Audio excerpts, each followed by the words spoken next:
Untuk membersihkan, kita tidak punya listrik, tidak punya electricity untuk membersihkan. Untuk mengambil air, kita tidak punya energi untuk mengambil air.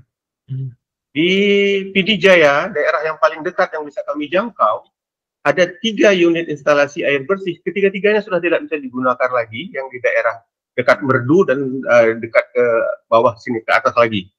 Itu semua sudah tidak bisa digunakan. Jadi masyarakat mau mengambil air dari mana? Hanya berharap air yang dihantar dengan menggunakan mobil tangki. Nah, kita mencoba menggagas, membuat sumur-sumur bor, sumur-sumur dangkal yang bisa untuk diambil air yang tanpa harus menunggu hantaran air. Terkendala lagi kita dengan listriknya itu tidak ada, powernya nggak ada untuk mengangkat mengeluarkan air itu.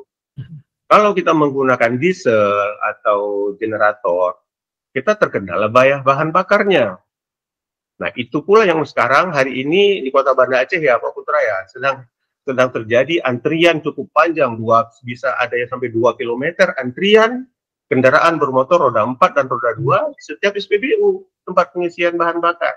Karena Pak, bahan bakar semua masyarakat panik buying untuk bahan bakar. Sehingga untuk genset pun bisa, untuk rumah ibadah. Siang ini tadi zuhur saya masjid ketiga yang saya temukan baru ada airnya. 2 masjid pertama tidak ada air. Tidak ada jemaah di sana.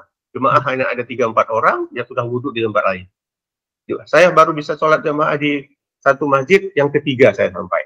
Di situ baru ada air. Kebetulan sedang giliran on elektrik.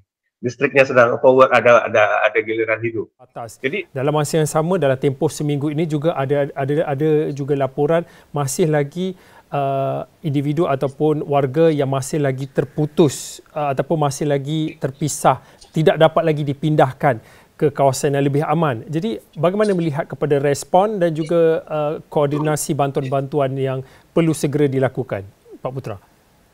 Memang hingga saat ini tantangan yang hal yang memang selalu menjadi masalah dalam sebuah bencana gitu, bagaimana menghadapinya, manajemennya, karena memang yang dibutuhkan dalam konteks bencana dari pengalaman saya yang saya lihat adalah bagaimana pemerintah juga membuat kontingensi ya, rencana darurat yang betul-betul bagaimana menghadapi bencana, dan tiap bencana memang pasti unik gitu, pasti ada tantangan baru gitu, apalagi dengan ya setelah saya sampaikan tadi bahwa tantangan pertama pada saat ini adalah infrastruktur ya, baik itu jalan, komunikasi dan listrik sendiri yang harus memang diperbaiki. Ini kan kayak rantai yang mau mana dulu nih yang diperbaiki. Nah, memang pada saat ini bantuan terus mengalir ya. Usaha kemarin juga Pak Presiden Prabowo sudah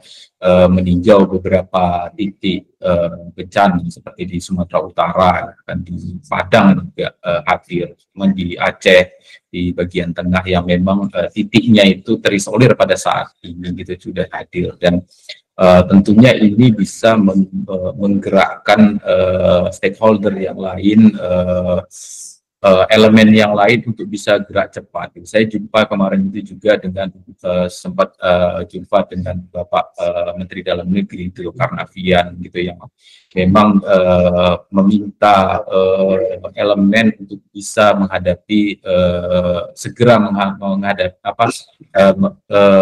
membuat ini lebih baiklah masyarakatnya, kebutuhannya bisa terpenuhi. Tapi memang